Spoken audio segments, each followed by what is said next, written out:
مرنے کے بعد زندہ ہونا۔ قیامت کے دن اللہ تعالیٰ کے حکم سے حضرت اسرافیل علیہ السلام سور پھونکیں گے، جس کے بعد تمام مخلوقات مر جائیں گی۔ ایک مدت کے بعد دوبارہ سور پھونکا جائے گا، جس سے تمام مردے زندہ ہو جائیں گے اور قیامت کے دن میدان حشر میں جمع ہو جائیں گے۔ وہاں سب لوگ پریشان ہوں گے اور وہاں کی تکلیفوں سے گھبرا کر سب پیغمبروں کے پاس سفارش کرانے جائیں گے۔ آخر میں ہمارے پیغمبر حضور اکرم صلی اللہ علیہ وسلم اللہ تعالیٰ کی اجازت سے سفارش کریں گے۔ سب برے بھلے اعمال میزان عمل میں تولے جائیں گے۔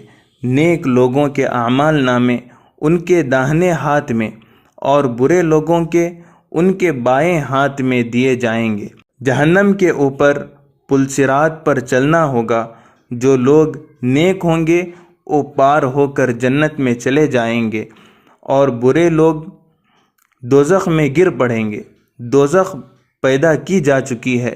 دوزخیوں میں سے جن میں ذرہ برابر بھی ایمان ہوگا، وہ آخر میں اپنے اعمال کی سزا بھگت کر پیغمبروں اور بزرگوں کی سفارش سے دوزخ سے نکل کر جنت میں جائیں گے، خواہ کتنے ہی بڑے گنہگار کیوں نہ ہوں۔ البتہ جو کافر و مشرک ہوں گے وہ ہمیشہ ہمیش دوزخ ہی میں رہیں گے۔ جنت بھی پیدا کی جا چکی ہے۔ جنتی ہمیشہ جنت میں رہیں گے، نہ اس سے وہ نکل سکیں گے اور نہ ہی انہیں موت آئے گی۔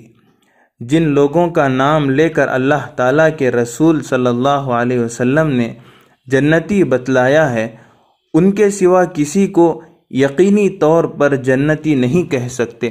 البتہ اچھی نشانیاں دیکھ کر اچھا گمان رکھنا اور اللہ تعالیٰ کی رحمت سے جنت کی امید رکھنا ضروری ہے۔